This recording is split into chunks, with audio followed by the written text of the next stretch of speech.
et à tous dans cette édition du journal professionnel de la République démocratique du Congo pour vous informer. Deuxième cas de décès lié au coronavirus à Kinshasa hier dimanche 22 mars.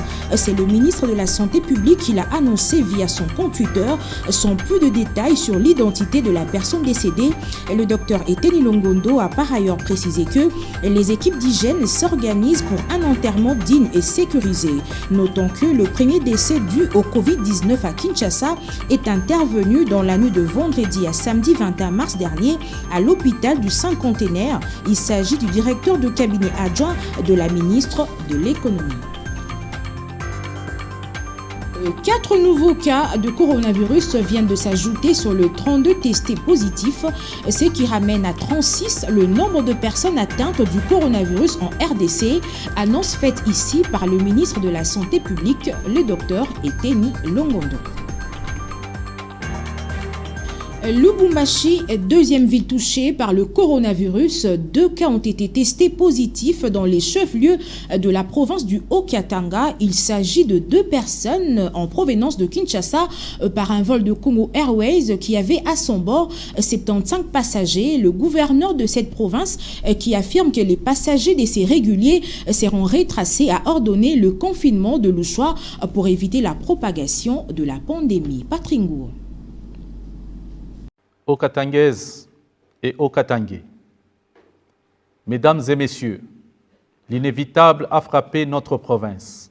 En début d'après-midi de ce dimanche 22 mars 2020, par le régulier de la compagnie nationale Congo Airways en provenance de Kinshasa, 2 cas sur 77 passagers ont été dépistés positifs au coronavirus par le test rapide en attendant la confirmation de l'IRNB.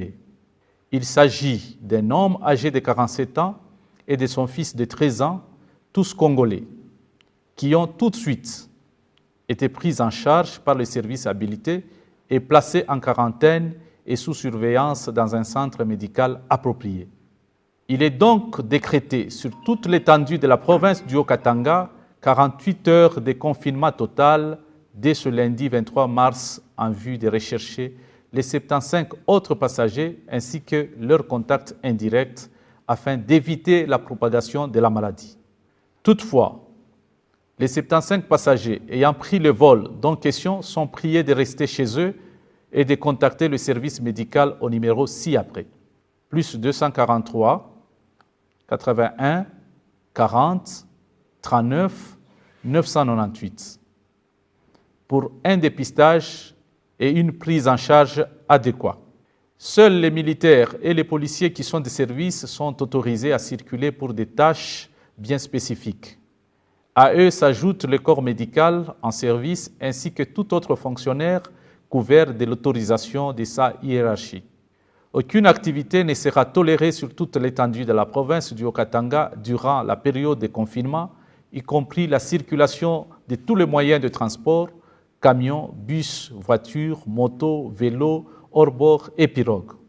Les mouvements des personnes ainsi que de leurs biens d'une ville à une autre ou d'un territoire à un autre sont strictement interdits durant les 48 heures. Tout en vous rappelant l'observance stricte des mesures d'hygiène, de prévention contre la propagation du coronavirus prises il y a 4 jours, juste après ces mesures prises par le gouverneur Jacques Yaboula, la population de Lubumbashi se montrait très obéissante. Il s'est observé une sécheresse sur plusieurs rues de la ville cuprifère. Suivez cet élément. Les transports en commun, par exemple, ne sont pas très visibles sur les rues de Lubumbashi. Maisons commerciales fermées, des avenues et rues désertiques, l'on croirait une journée fériée. Seules quelques boutiques, boulangeries et pharmacies étaient ouvertes. Quelques personnes qui sont sorties ce matin affirment n'avoir pas été informées de ces mesures de prévention. Par ailleurs, les éléments de la police et de l'armée congolaise sont très visibles sur plusieurs artères de la ville cuprifère pour veiller au strict respect des mesures annoncées par le gouverneur Jacques Yaboula, visant notamment à éviter la propagation du coronavirus dans sa province. Un moyen pour lui également de repérer les 75 passagers du régulier Congo Airways pour des tests appropriés. Suivez à présent ces messages de sensibilisation du ministère de la fonction publique concernant les mesures préventives et sanitaires contre le coronavirus, lus par la ministre de la fonction publique Yolande Ebongo Bosongo. À l'attention des agents de l'administration publique, concerne les mesures préventives et sanitaires contre les coronavirus Covid-19. En exécution des instructions de son Excellence, Monsieur le Président de la République, chef de l'État, Félix Antoine Tshisekedi Tshilombo, je porte à la connaissance de tous les agents de l'administration publique ainsi que ceux qui abritent les bâtiments administratifs des administrations sectorielles d'observer avec rigueur les mesures d'hygiène et sanitaires édictées par l'Organisation mondiale de la santé contre le coronavirus Covid-19 en vos lieux de services respectifs. Ainsi, au regard de ces mesures, les dispositions suivantes sont de stricte application. Seul le personnel essentiel est tenu d'assurer les services minimums. Aucun bureau ne peut abriter plus de 5 agents.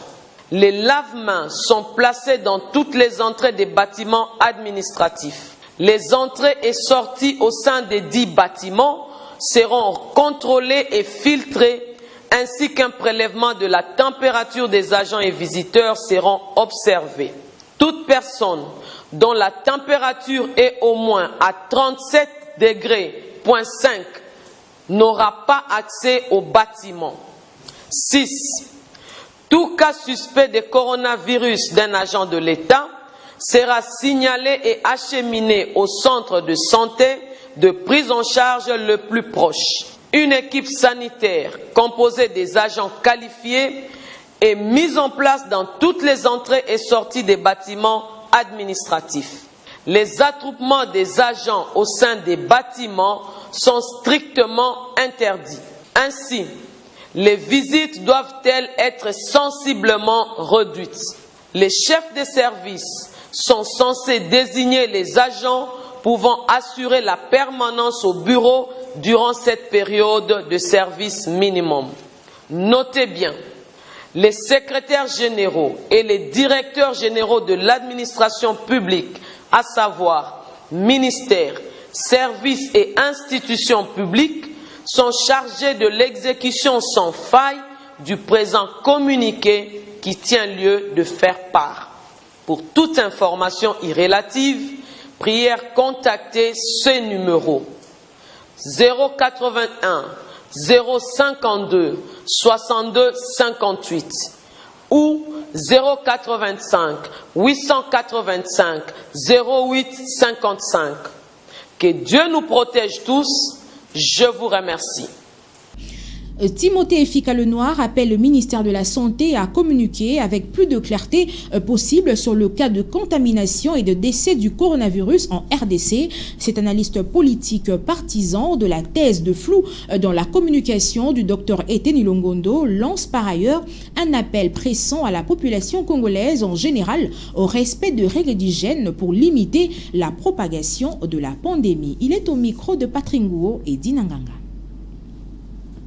Étant politique, leader d'opinion, je constate qu'il y a une sorte de déficit communicationnel grave au niveau du ministère de la Santé publique et ça crée un flou. Nous attendons du chef de l'État de donner des instructions fermes au niveau du ministère de la Santé afin qu'il y ait une communication franche, réelle et sincère pour ne pas nous mettre vraiment dans des confusions totales. La population ne peut pas s'emballer dans l'incertitude des décideurs, mais la population doit comprendre que réellement le virus est là, au besoin, et que nous devions nous protéger, nous devions nous préserver, nous devions respecter les consignes. Il faut toujours avoir ça comme désinfectant, comment vous appelez ça, antibactérien, c'est très important. Surtout la nature de bien nettoyer les mains, c'est parler à un maître, bien nettoyer les mains, soyons prudents, ne soyons pas dans une foule de 15-20 personnes, comme l'a dit le chef de l'État, parce qu'il faut vraiment qu'on se le dise sincèrement et honnêtement, le virus est là. Après les mesures de prévention annoncées par le chef de l'État contre le Covid-19, notamment la fermeture des églises le dimanche 22 mars dernier, la capitale RD congolaise a connu une ambiance toute particulière. Pas des cultes religieux. Kinshasa a cessé de vivre à Bandalungwa où nos reporters ont visité quelques églises. Les calmes étaient au rendez-vous. Suivez cet élément. Église de réveil, église kimbanguiste, église protestante et catholique, tous n'ont pas ouvert leurs portes comme d'habitude pour accueillir le fidèle habitué à la célébration du culte dominical. Chacun est resté chez soi enfermé par respect aux mesures prises par le chef de l'État dans le cadre de la prévention contre le Covid-19 qui sévit depuis peu à Kinshasa. À Bandalungwa, par exemple, une commune où église, bar et terrasse rivalisent d'ardeur, cèdent l'ambiance à la place du silence total.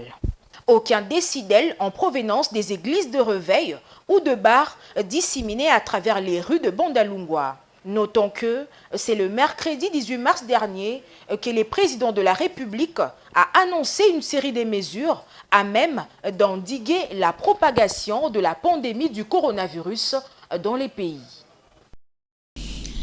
Comment s'appliquent les mesures de prévention dans le transport en commun à Selembao? Les mesures du chef de l'État sont suivies scrupuleusement. Cependant, le passager s'insurge contre l'augmentation de prix de transport tant pour le conducteur de taxi-moto que par les chauffeurs de taxi connus sous le nom de Ketch. Patrick Nguo et Dinanganga signent ce reportage. Commune de Selembao, arrestation Funa. La circulation semble au point. Pour ce qui est des mesures prises par le Premier ministre dans une séance de travail tenue vendredi dernier avec le gouverneur de Kinshasa, le numéro 1 de la PNC ville de Kinshasa et les concernés dans le domaine de transport, les conducteurs des mototaxis appelés Wewa et les chauffeurs des taxis de marque IST, connus sous le nom de Kietch, veillent au strict respect de ces dispositions préventives.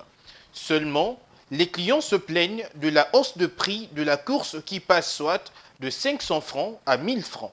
L'application sur le terrain pose problème parce que les motards, auparavant, on payait 500 francs par course, mais avec les mesures du président, maintenant nous payons 1000 francs par course. Alors maintenant ça devient une casse-tête. De leur part, le conducteur de ces moyens de transport justifie cette hausse de prix par le coût élevé de carburant qui ne leur permet pas de gagner grand-chose à la fin de la journée. Carburant de moto, c'est pour par rapport à moko atteindre niveau pena ya mbongo tozwaka ezokokate. Tozo respecter mibeko ya gouvernement, tozo mema moko liboso libale na sima pona ko éviter coronavirus. Mais problème na biso baron ta bachofa eza nini carburant pisiko solution na mweza te même ba patron tozo ba mise à tente. Versement ezaka net tozo pesa.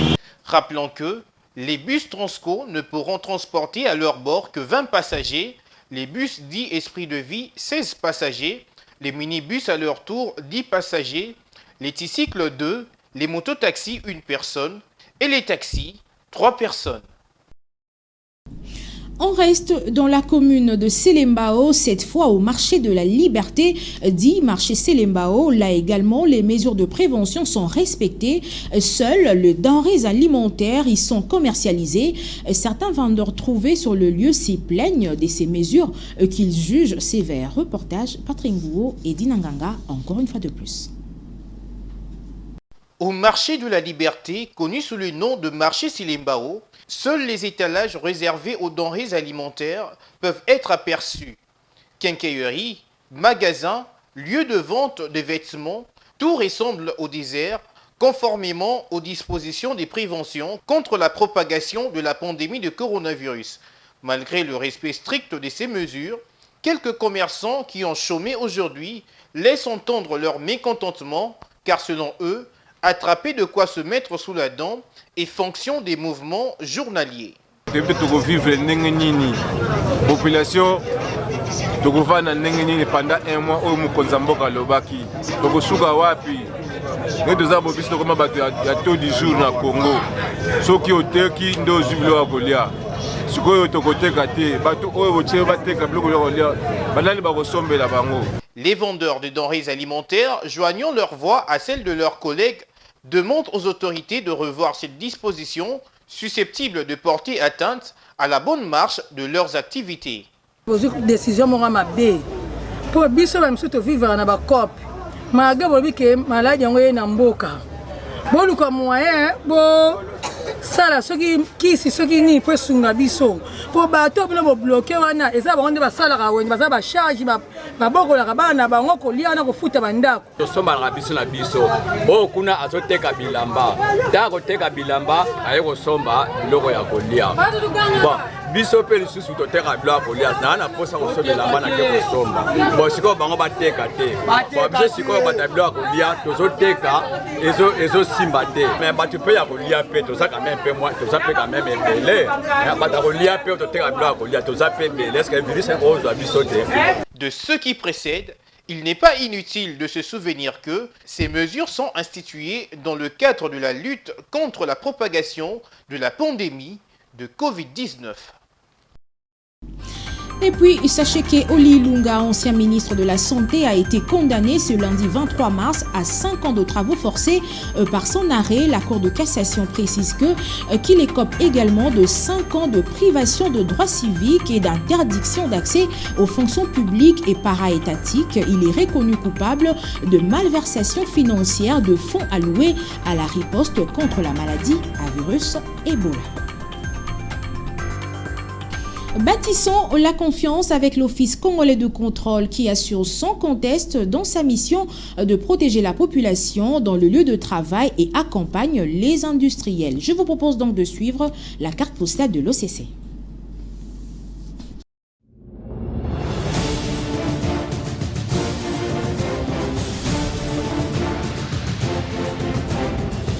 Vous savez que l'OCC est un établissement public à caractère scientifique et technique.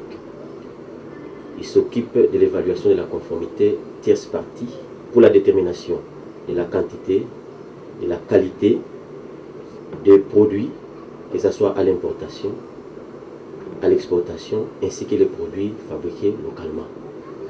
Le département contrôle technique est l'un des départements centraux opérationnels de l'Office congolais de contrôle. Il s'occupe de l'évaluation de la conformité tierce partie dans les domaines techniques. Pourquoi dans les domaines techniques? C'est pour tout simplement prévenir les accidents sur les lieux de travail. Cela veut dire en d'autres termes protéger la population et les instruments que la population utilise. Le département contrôle technique a deux sous-bassements. Cela veut dire qu'il a deux grandes activités principales. Ce sont les essais qui se basent sur la 17.025. Deuxièmement, nous avons les inspections qui se basent sur la 17.020. À ce qui concerne les essais, pourquoi est-ce que nous faisons les essais? C'est pour déterminer la qualité des produits. Qu'est-ce que nous faisons là-dedans? Nous faisons ceci, nous descendons sur le terrain, nous prélevons les échantillons et nous les amenons au laboratoire.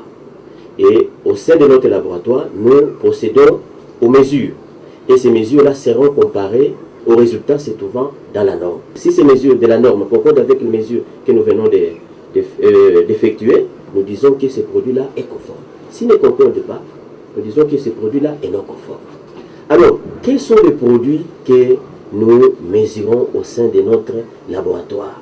Un, nous avons par exemple les ciments importés. Deuxièmement, nous faisons les essais sur le béton. Cela veut dire, au sein de notre laboratoire, nous faisons la formulation des bétons et puis nous faisons des écrasements. Vous allez les voir quand nous allons descendre sur le terrain. Après, nous avons ce que nous appelons les briques cuites et les briques réfractaires. Ça, je viens de terminer les essais. Nous sommes suffisamment équipés. Nous inspectons tout ce qu'il y a comme engin, et donc les engins d'élevage. On attend par engin d'élevage, je vais vous donner des exemples, ascenseurs. Parce que chaque fois nous utilisons les ascenseurs. Monte-charge, on utilise dans des ports ce qu'on appelle monte-charge. Il y a des contrôles périodiques, des contrôles semestriels et des contrôles annuels. Cela veut dire après une année, nous pouvons aller contrôler tel type d'engin. À part ça, nous avons des installations électriques. Parce qu'aujourd'hui, nous vivons dans la ville de Kinshasa. Pour toute la République, bien sûr, il y a des incendies qui se manifestent par-ci par-là. À part les installations électriques, nous avons par exemple les machines industrielles. Par exemple, les machines que regorge Bralima.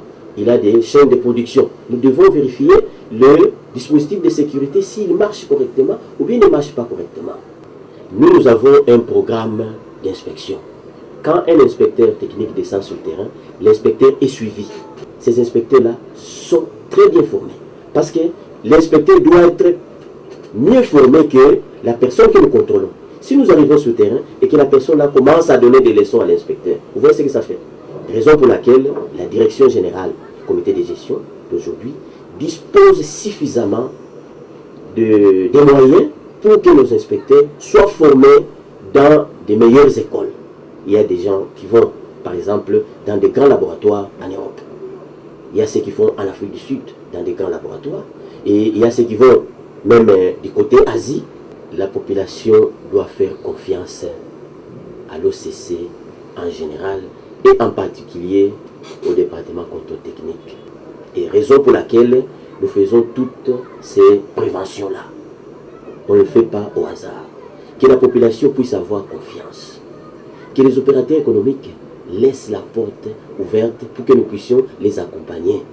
Empêcher nos inspecteurs techniques à pouvoir faire les inspections, ça c'est rendre un mauvais service en cas d'accident. Vous voyez ce que ça va faire. Vous voyez? Raison pour laquelle nous demandons que nous sommes là pour que nous puissions les accompagner.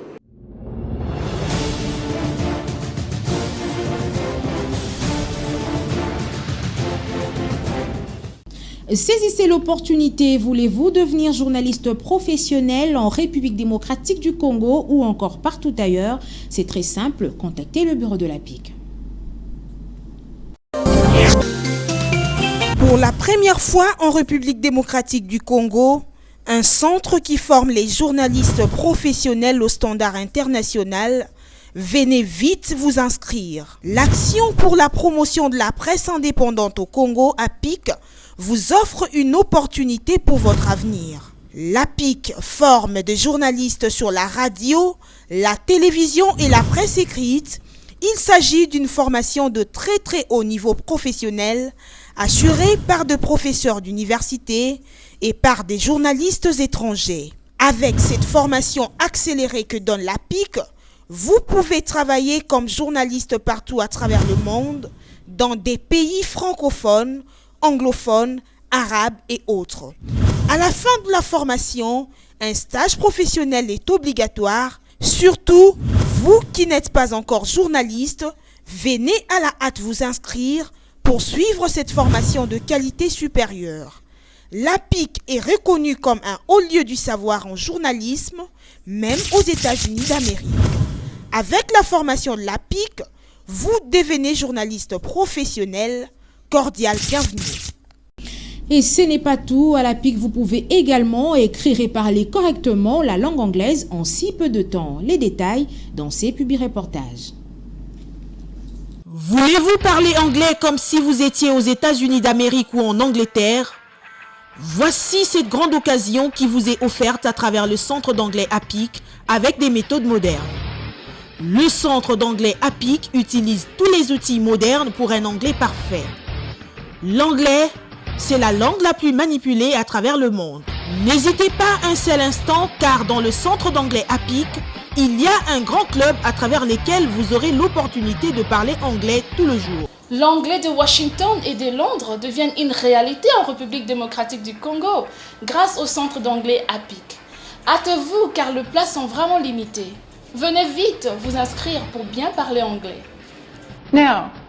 Au centre d'anglais APIC, vous avez des professeurs qui viennent des États-Unis d'Amérique et de l'Angleterre. Parler anglais, c'est garantir votre vie et celle de vos enfants. N'ayez pas peur car le centre d'anglais APIC assure une formation de très haut niveau. Refuser d'apprendre l'anglais, c'est refuser même de vivre. My last name is Stone. Ok. Si vous ne parlez pas anglais dans le monde actuel, vous êtes presque un analphabète, s'il vous plaît.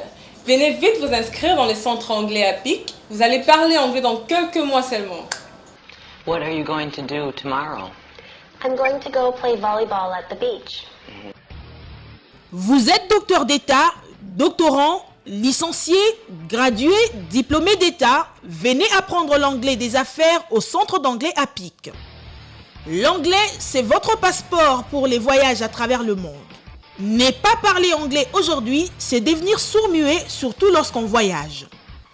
Venez vite vous inscrire pour parler anglais. Ne pas s'inscrire au centre d'anglais APIC, c'est creuser sa propre tombe. Ne pas parler anglais aujourd'hui, c'est vivre son souffle de vie, un peu comme une voiture sans carburant. Venez vous inscrire au centre d'anglais APIC. N'ayez pas honte d'apprendre l'anglais, quel que soit votre âge. Ne pas parler anglais dans le monde actuel, c'est comme si vous n'existez même pas. Venez vous inscrire au centre d'anglais APIC et vous ne serez plus complexé devant ceux qui parlent anglais. Vous serez l'homme le plus heureux du monde en parlant anglais.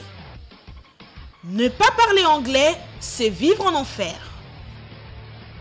Si vous voulez vous exprimer correctement en anglais, rejoignez-nous dans le centre d'anglais APIC right here and right now.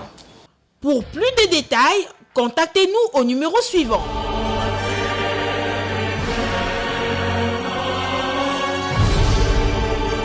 Cordial bienvenue au centre d'anglais APIC. L'anglais, c'est la vie!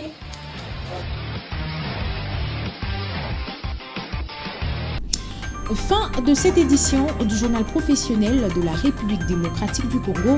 Merci à tous de l'avoir suivi. Restez chez vous et surtout respectons les règles d'hygiène afin d'éviter la propagation du coronavirus. À très bientôt.